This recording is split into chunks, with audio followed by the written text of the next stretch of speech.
Lir tandure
kotor ati akale yen isih kotor ati akale ya Rasulullah salamun alaik ya Rabbi asal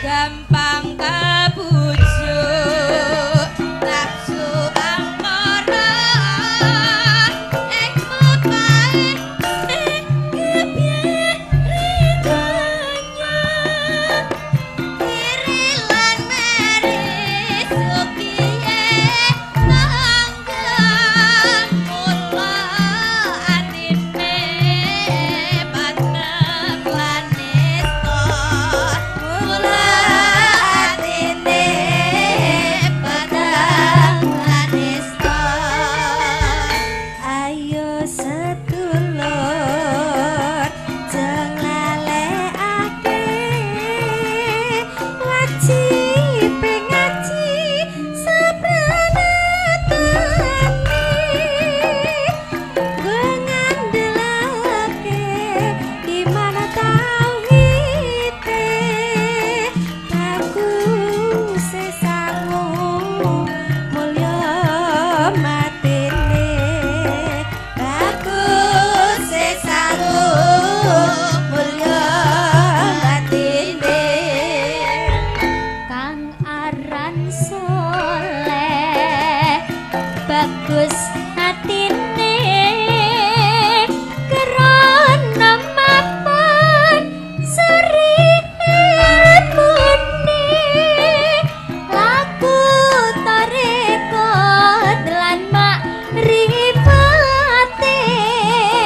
uga hakikat manjing rasane uga hakikat manjing rasane ya Rasulullah salamun alaik ya Rabbi asal ibadarati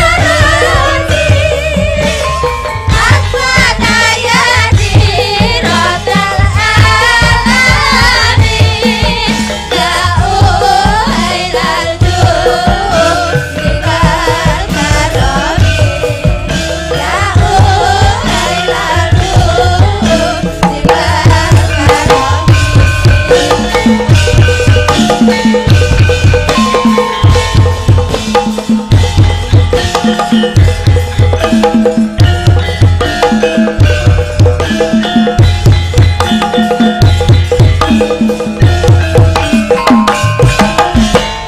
Subhanallah walhamdulillah wala ilaha illallah wallahu akbar. Nduk, anakku kang mituhu ana dawuhmu apa, Mak? Leren sawetara ya, Nduk. Ngendhoni swasana kang kenceng nggih, Yung. Sing luwih wigati ayo ndak kanthi ngaturake rasa puja lan puji syukur kang jero.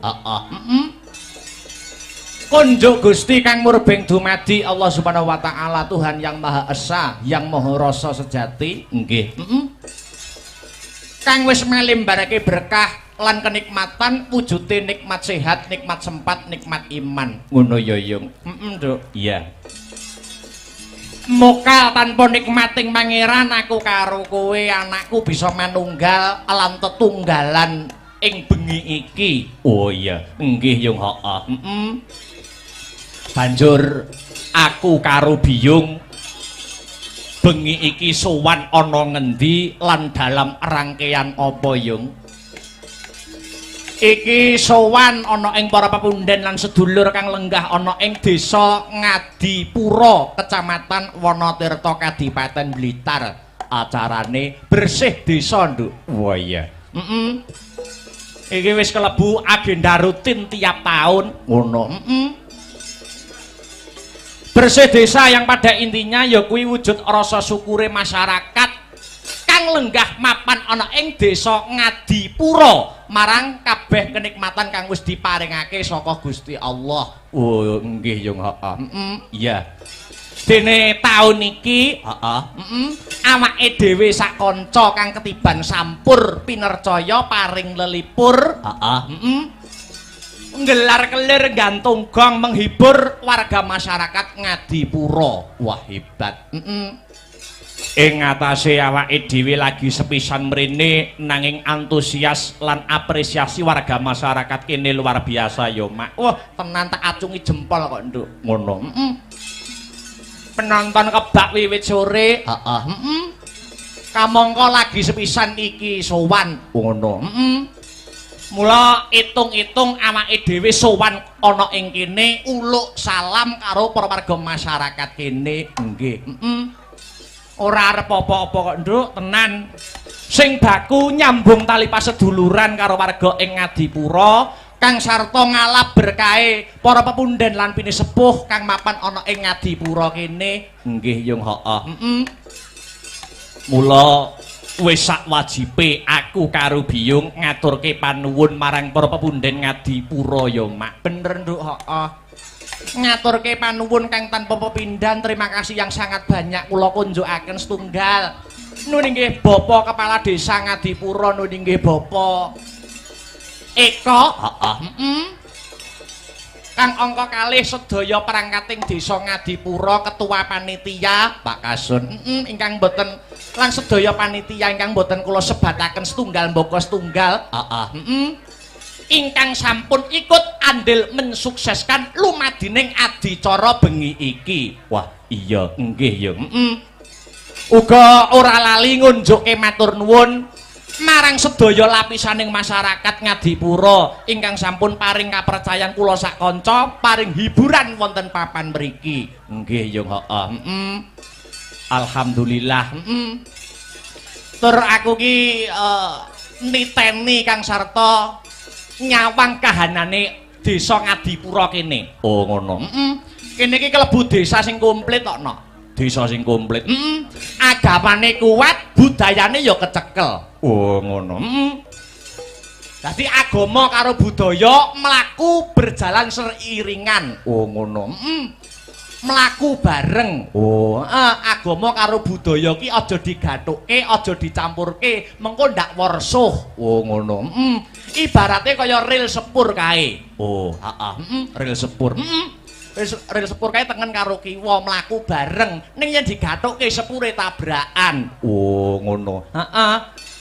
Dadi kene iki agamane ya kuat, budayane ya kecekel. Wah, tenan kok.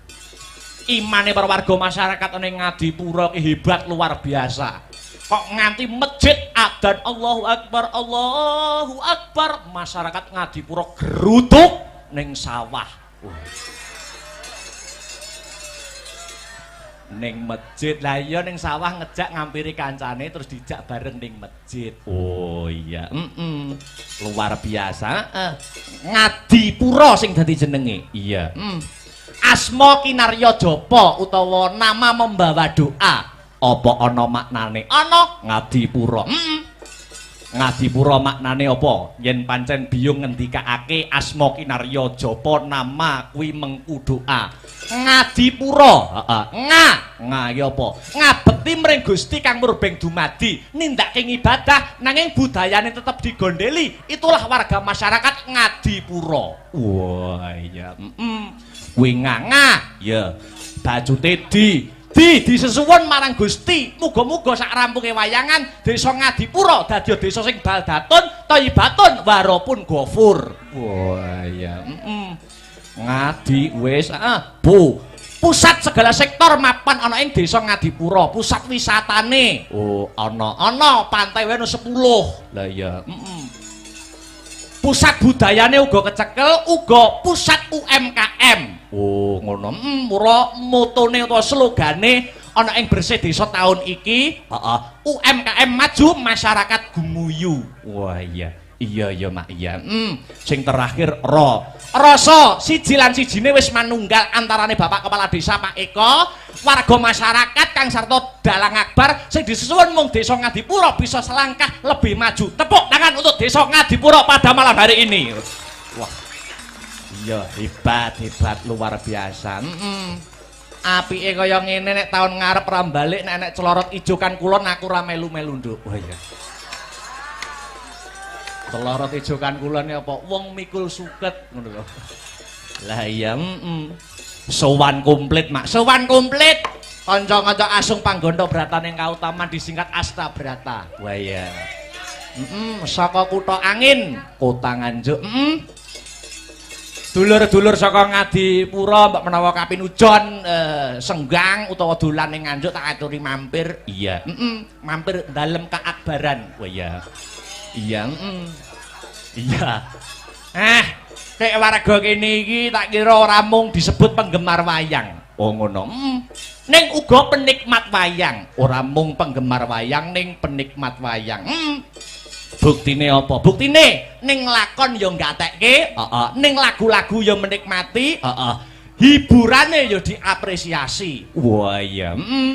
Mulane kudu ngati-ngati pentas ana kene. Kesalahan-kesalahan kecil pas lakon wayang kuwi iso dikritisi karo pemerhati seni ning kene, Nduk. Apa ngono? Contone apa? Kesalahan-kesalahan kecil umpamane ning wayangan. Ning wayangan iki umpamane apa? Sing kudu ngati-ati. Umpamane nggur sak sepele sederhana ngene. Kuwi kok bar iso dikritisi. Oh, nandu alang nancep ning wayang deglak kaya ngono. Oh, sing bener piye? Sing bener lha iki nek kaini rengi to, Nok. Lah iki dipasne. Lah, dipasne pelek.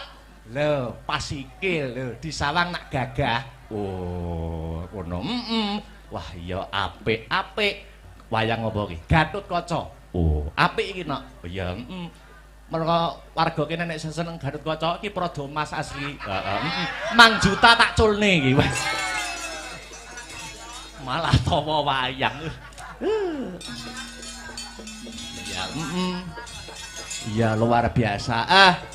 Pasugatan Banyumili. Wah, tenan, Nduk.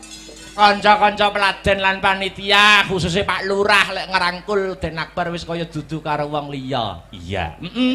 Kamangka lagi sepisan jiki, suguh gupuh lungguh aruh orang nguciwani. Petitik pasugatan wiwit sore Banyumili ya, Mak. Wah, jan dedaharan enak mirasa. Oh iya, Banyumili suguhane dedaharan komplit. Ha iya, kabeh disembadani, kabeh disumbutke. Oh ngono. Dedaharane top, makeme enak. Kekurangane siji, Nok. Kekurangane apa? Jedinge ora enek lampune. Lah aku akhirnya nggawa HP, tak nggo senter. Lah pas mengo mengisor kaget no aku. Loh anak lanang ngono. Lah iya. Iya, luar biasa. Alhamdulillah. Kembali ke benang merah. Ya piye, Nduk? Biyo ngarep ndongake apa marang warga masyarakat kang mapan ana ing Ngadipuro kang bengi iki ngadani adicara bersih desa. Dongaku ora mandek kok, Nduk. Dongaku Banyumili ngono. Muga-muga sak rampunge ringgitan kabeh para warga masyarakat Ngadipuro pinaringan ayem tentrem, gemah ripah loh jinawi, karta tata raharja, murah sandang kelawan pangan adoh saka bencana alam. Allahumma amin ya rabbal alamin. Jebul kae sing dak anti-anti wis teko mrene.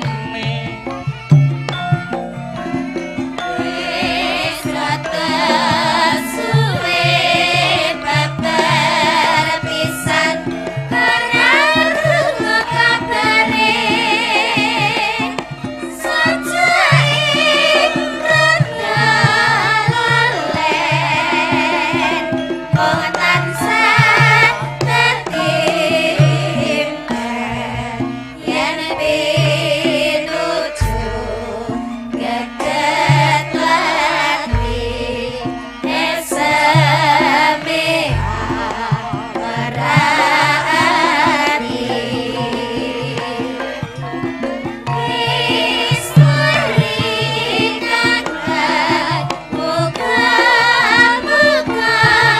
Oke, siap.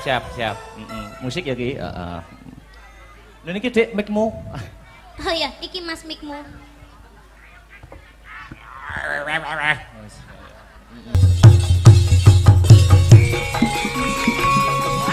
Hey.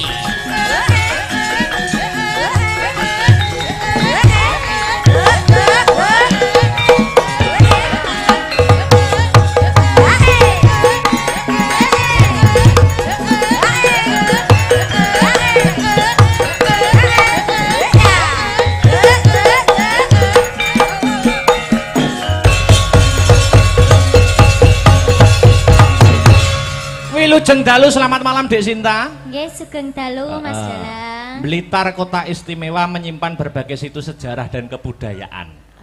Nggih leres niku. Iki ana permintaan lumantar WhatsApp nyuwun Blitar. Blitar. Lagen Blitar. Dilanggamne dhisik, mengko lagi irama seger dangdut. Mengko arep digawe buka celuk wae ora apa-apa. Oh, buka celuk. Buka celuk ya ora apa-apa. Mangga.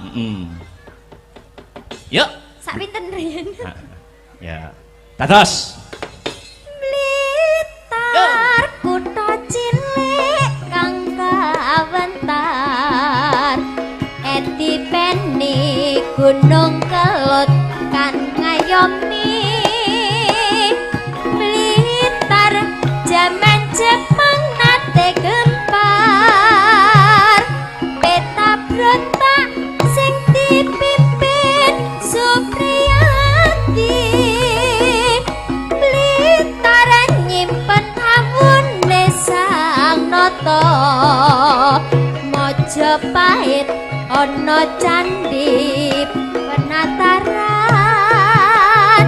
Blitar nyimpen layune Bung Karno.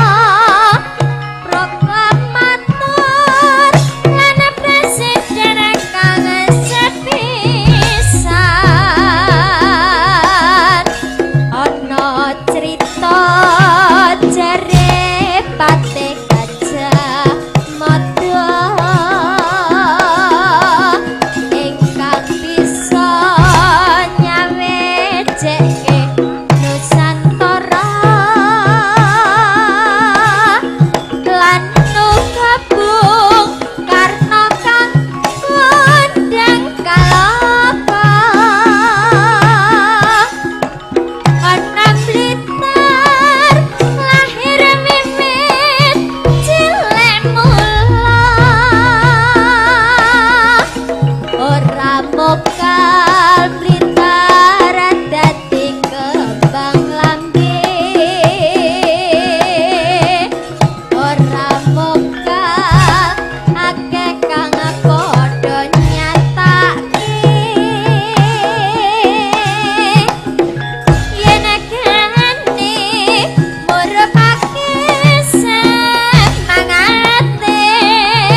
Terima kasih Dik Sinta. Nggih.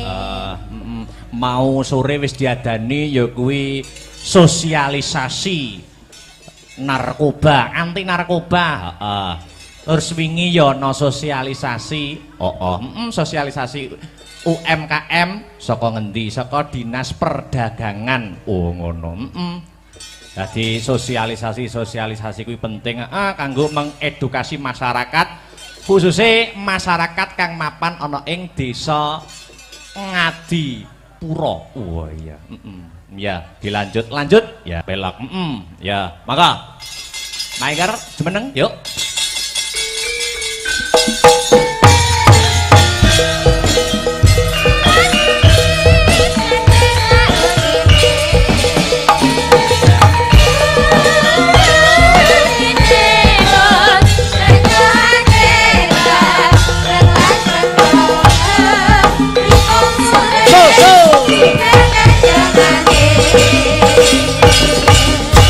Selamat malam wilujeng dalu Mbak Enggar. Nggih, wilujeng dalu Mas Akbar. Nggih, Mbak Enggar. Nah, jare aku krungu-krungu lho, Mbak. Napa? Jare arep rabi taun iki. Insyaallah. Amin. Jan aku ngenteni wis suwi lho ngean. Sing ngegongke sing kulino ditutne ayang bebek ya arep rabi pisan. Nggih, kadose. Aja. Unda-undi. Aja rabi sik, Pan. Royal wae. Rasane padha iki.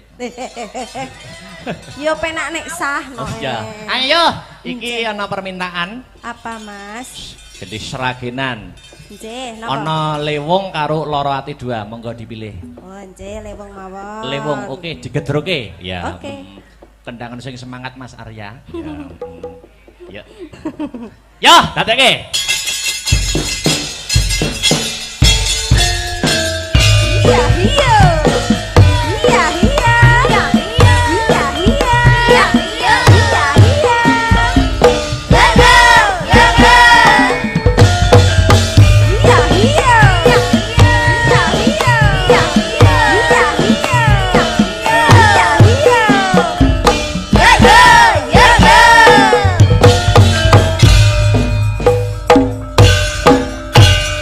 Yo. Ayo, ayo, ayo.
Biar. Nduk, piye? Mengko perkara lagu warga guyonan disambung ning 42 season 9 goro-goro. Oh iya, nutuk nelakon keprukan delok ya nok. Ya, nutuk lakon ki permintaan saka Bapak Lurah ya kuwi Sekar Pudak Tunjung Biru lakone. Sekar Pudak Tunjung Biru atau Semar Boyong. Wah iya, Jadi sisan gawe iki mergo launching Pantai Pudak ana ing taun 2024. Ah iya, Muga-muga pinaringan sukses. Yuk nutuke lakon cawis sesaji Kang Sinuwun yuk. Yuk.